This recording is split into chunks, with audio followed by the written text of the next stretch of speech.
Hello friends, जय हिंद। बहुत बहुत स्वागत है आप सभी का आपके अपने YouTube channel Saxena CP classes में। दोस्तों, आज जो आपका डीएलएड सेकेंड सेमेस्टर हिंदी का जो प्रश्न पत्र हुआ है दोस्तों, उसके सोल्यूशन को लेकर के हम आए हैं।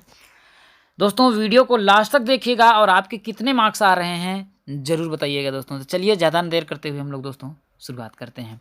तो दोस्तों, शुरुआत करने से पहले आप लोगों को बता देना चाहते हैं कि डीएलएड के जितने भी पेपर हैं, मैथ, साइंस, सोशल साइंस, जितने भी आपके हैं, प्रारंभिक शिक्षा के नवीन प्रयास, जितने भी आपके दोस्तों हैं, पूरे पेपर को मैंने साल करवाया है मेरे दोस्तों।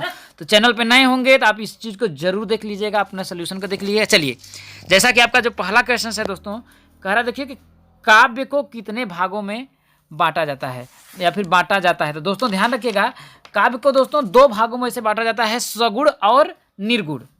क्या होता है दोस्तों? सगुण और निर्गुण दो भागों में बांटा जाता है।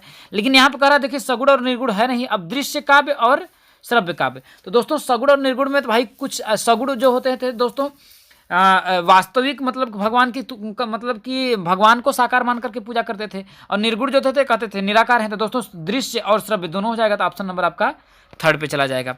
चलिए, अगला क्वेश्चन है दोस्तों कि पठन का अर्थ है। तो दोस्तों पठन का मतलब होता है पढ़ना। तो सस्वर वाचन, मौन वाचन, एक और वो दो दोनों। तो दोस्तों पढ़ने भाई सस्वर वाचन भी हम करके पढ़ सकते हैं और मौन वाचन भी कर सकते हैं। सस्वर वाचन में क्या होता है कि लयबद्ध तरीके से आदमी क्या करता है, पढ़ता है। तो इसमें ऑप्शन नंबर आपका थर्ड पे चला जाएगा।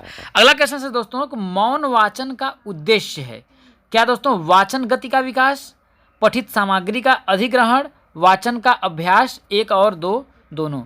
तो दोस्तों मौन वाचन का उद्देश्य होता है कि देखिए कि वाचन का गति का विकास भी होता है, पठित सामग्री का विकास। तो ऑप्शन नंबर आपका 4 पे हो जाना चाहिए दोस्तों, ठीक है। चलिए, अगला जो आपका क्वेश्चन है दोस्तों कि जो थर्ड में आपका जो है, अब आप लोग जरूर बताइएगा। आई थिंक मेरे दोस्तों यही दोनों आपका लगेगा, ठीक है। चलिए, अगले क्वेश्चन पर हम लोग आते हैं, इसको चेंज कर लेते हैं हम कलर, ठीक है। अगला क्वेश्चन है दोस्तों कि जो शब्दांश किसी शब्द के आदि में लगाकर उसके अर्थ को बदल देता है वह कहलाता है। दोस्तों आदि का जो मतलब होता है, वो आदि का मतलब होता है प्रारंभ में। तो अगर प्रारंभ में लगेगा तो दोस्तों क्या हो जाएगा आपका? उपसर्ग हो जाएगा। क्या हो जाएगा? उपसर्ग। और यही अगर अंत में लग जाता तब दोस्तों क्या हो जाता? आपका प्रत्यय हो जाता, ठीक है। अगला क्वेश्चन है दोस्तों कि संज्ञा के स्थान पर प्रयुक्त होने वाला शब्द कहलाता है। तो दोस्तों आप लोगों को बताया था प्रोनाउन। प्रोनाउन मतलब सर्वनाम। तो दोस्तों pronoun is a word which is used of noun place. तो संज्ञा मतलब होता है नाउन। नाउन के स्थान पर प्रयोग किया जाने वाला शब्द क्या होगा? प्रोनाउन। प्रोनाउन मतलब आपका हो जाएगा सर्वनाम हो जाएगा। चलिए, अगला क्वेश्चन है दोस्तों, समास किसे कहते हैं दोस्तों? बहुत बढ़िया क्वेश्चन है दोस्तों, समास किसे कहते हैं दोस्तों? तो दोस्तों ध्यान रखिएगा, समास जो होता है दो या दो से अधिक शब्दों से मिलकर के जो शब्द बनता है दोस्तों, उसे समास कहते हैं। समास आप क्या करते हैं, लिख देंगे दोस्तों, दो या दो से अधिक शब्दों से मिलकर बने हुए शब्द को क्या कहते हैं दोस्तों? समास कहते हैं, ठीक है। क्या कहते हैं? हम समास कहते हैं। अब दोस्तों मौलिक लेखन किसे कहते हैं? अगला क्वेश्चन से जो आपका कि मौलिक लेखन किसे कहते हैं दोस्तों? मौलिक लेखन क्या होता है दोस्तों? जब कोई मतलब कोई भी, जैसे मान लीजिए व्यक्ति हो गया, वह मान लीजिए किसी भी विषय पर व्यक्तिगत रूप से मनन करके मतलब कि व्यक्तिगत रूप से मनन करके मतलब अपनी क्या करता है दोस्तों? एक सोच बताता है, और वही जो सोच होती है दोस्तों, उस सोच को अगर वह लिखित रूप में अगर क्या कर दे दोस्तों, प्रस्तुत कर दे, तो वही आपका मौलिक लेखन होता है, ठीक है। बात समझ में आया मेरे दोस्तों? मौलिक लेखन क्या होता है, देखिए ध्यान से रखिएगा, सुनिएगा कि मौलिक लेखन ये होता है, कोई भी मान लेते हैं व्यक्ति हो गया, किसी विषय पर व्यक्तिगत रूप से चिंतन करके। क्या मैंने बताया दोस्तों? मौलिक लेखन ये होता है कि कोई भी व्यक्ति किसी विषय पर व्यक्तिगत रूप से चिंतन करके अपनी सोच को, ठीक है, अपनी सोच को लिखित रूप में क्या करता है दोस्तों? प्रकाशित करता है, या मतलब कि बोल सकते हैं कि अपने विचारों को शुद्ध सुनिश्चित शब्दावली द्वारा अपने शैली को लिखित रूप में क्या करता है? उसको व्यक्त करता है दोस्तों। वही को क्या बोलते हैं दोस्तों? मौलिक लेखन कहते हैं मेरे दोस्तों। तो ये आपको समझ में आ गया। अगला है आपका दोस्तों कि लिंग किसे कहते हैं? तो दोस्तों जिसके द्वारा हमें क्या हो जाएगा, मतलब कि पुरुष या स्त्री होने का मतलब क्या होता है, बोध होता है, उसे लिंग कहते हैं। या फिर ऐसे भी बोल सकते हैं आप कि संज्ञा क्या वह रूप जिसके द्वारा किसी व्यक्ति, जीव या बोल सकते हैं वस्तु आदि का मतलब कि जाति का पता चलता है दोस्तों, उसे हम बोलते हैं लिंग कहते हैं। अगला है दोस्तों कि गद्य और पद्य में अंतर स्पष्ट करिए।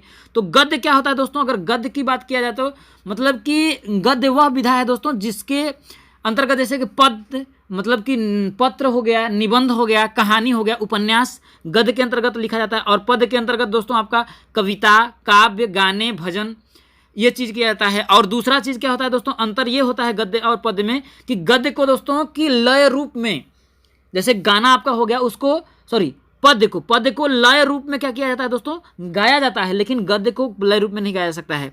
जैसे कि पद्य का जैसे कोई भी आपका जैसे हो गया कि कोई आपका जैसे कि चरण कमल बंदो हरिराई, जाकी कृपा पंगु गिरि लंघे, अंधे को सब कुछ दर्शाई, बहिरव सुने गुंग पुनि बोले, रिंक चरे सिर छत्र धराई, सूरदास स्वामी। तो क्या है ये सब, चरण कमल बंदो हरिराई, जाकी कृपा पंगु गिरि लंघे, अंधे को सब कुछ दर्शाई। ये आपका 10 में दिया है दोस्तों। तो ये क्या है आपका पद्य है, तो उसको लय रूप से मैं लयबद्ध तरीके से हम क्या कर सकते हैं, उसको लिख सकते हैं। और वाक्य क्या होता है दोस्तों, तो मैंने वाक्य को इंग्लिश में बहुत अच्छी तरह से बताया था, मतलब कि वाक्य मतलब हो जाएगा सेंटेंस। वाक्य का मतलब क्या हो जाएगा, सेंटेंस। तो इसको बोल सकते हैं दोस्तों a group of words who make complete sense is called sentence. मतलब क्या हो जाए दोस्तों कि ग्रुप ऑफ वर्ड, मतलब कि वर्ड मतलब शब्दों का एक ऐसा समूह या फिर शब्दों का एक ऐसा समूह जिसका एक सार्थक अर्थ निकलता है, उसे क्या कहते हैं दोस्तों, वाक्य कहते हैं। क्या माने दोस्तों, शब्द मतलब हो गया वर्ड, तो शब्दों का एक ऐसा समूह जिसका एक सार्थक अर्थ निकलता है, उसे बोलते हैं दोस्तों वाक्य कहते हैं। या फिर इंग्लिश में इसी बोल देंगे a group of word who makes complete sense. ठीक है, चलिए अगला क्वेश्चन है दोस्तों आपका, काल की कितनी अवस्थाएं होती है दोस्तों।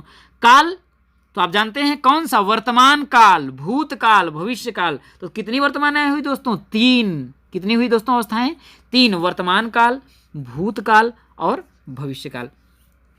तो अगला जो आपका क्वेश्चन है लघुत्तरी प्रश्न है, तो लघुत्तरी प्रश्नों को आप अपने से ही लिख सकते हैं। पहला जो क्वेश्चन था दोस्तों, कर्मधारय समास किसे कहते हैं, उदाहरण सहित दर्शाइए। तो दोस्तों कर्मधारय समास क्या होता है, इसका जैसे अगर देखा जाए तो देखो दोनों पद क्या होता है दोस्तों, प्रधान होता है। जैसे देखिए अगर आप परिभाषा से लिखेंगे तो इसका ये लिखेंगे कि जिसका पहला पद विशेषण तथा दूसरा पद क्या होता है दोस्तों, विशेष्य होता है, उसे कर्मधारय समास से कहते हैं। जैसे गुरुदेव, तो गुरु देव मतलब देवता, मतलब गुरु के समान देव या गुरु रूपी देव, देवता को हम गुरुदेव बोलते हैं। जैसे चरण कमल, तो दोस्तों चरण कमल के समान चरण, तो कमलवत चरण है दोस्तों, ये हो जाएगा।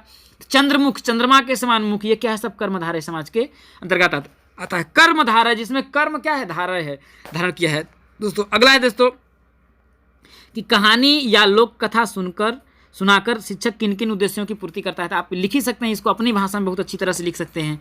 अगला है दोस्तों कि वाचन के दोषों को किस प्रकार से दूर किया जा सकता है दोस्तों, तो आप इसको लिख ही सकते हैं। औपचारिक पत्रों के प्रकार लिख लीजिए। हिंदी में किन विराम चिन्हों का प्रयोग किया जाता है, आप हिंदी में कितने मतलब किन किन विराम चिन्हों का, पूर्ण विराम, अर्ध विराम, ठीक है, तो इसको चीज़ों को आप पूरे विराम को कर ही सकते हैं। अगला है जो आपका दोस्तों उच्चारण के विभिन्न भेदों को लिखिए, इसको लिख लेंगे। और क्या है, लिखित अभिव्यक्ति के मुख्य कौन कौन से साधन, इसको लिखिए। तो ये आपका पेपर था दोस्तों। तो आई होप आप लोगों को वीडियो पसंद आई होगी। चैनल पे नए होंगे तो मेरा मोटिवेशन बढ़ाने के लिए चैनल को जरूर सब्सक्राइब करिएगा। अभी आपके 3rd सेमेस्टर 4th सेमेस्टर जितने भी एग्जाम है दोस्तों, सबकी मेरे चैनल पे बेस्ट क्लासेस अवेलेबल हैं। एक बार आप पढ़ करके देखिए दोस्तों, ना पसंद आए तो आप चैनल को अनसब्सक्राइब और डिसलाइक कर सकते हैं। इस वीडियो में इतना ही। उम्मीद करता हूँ आपको वीडियो पसंद आई होगी और इस वीडियो को मेरा मोटिवेशन बढ़ाने के लिए आगे जरूर बढ़ाइएगा मेरे दोस्तों। जय हिंद, वंदे मातरम।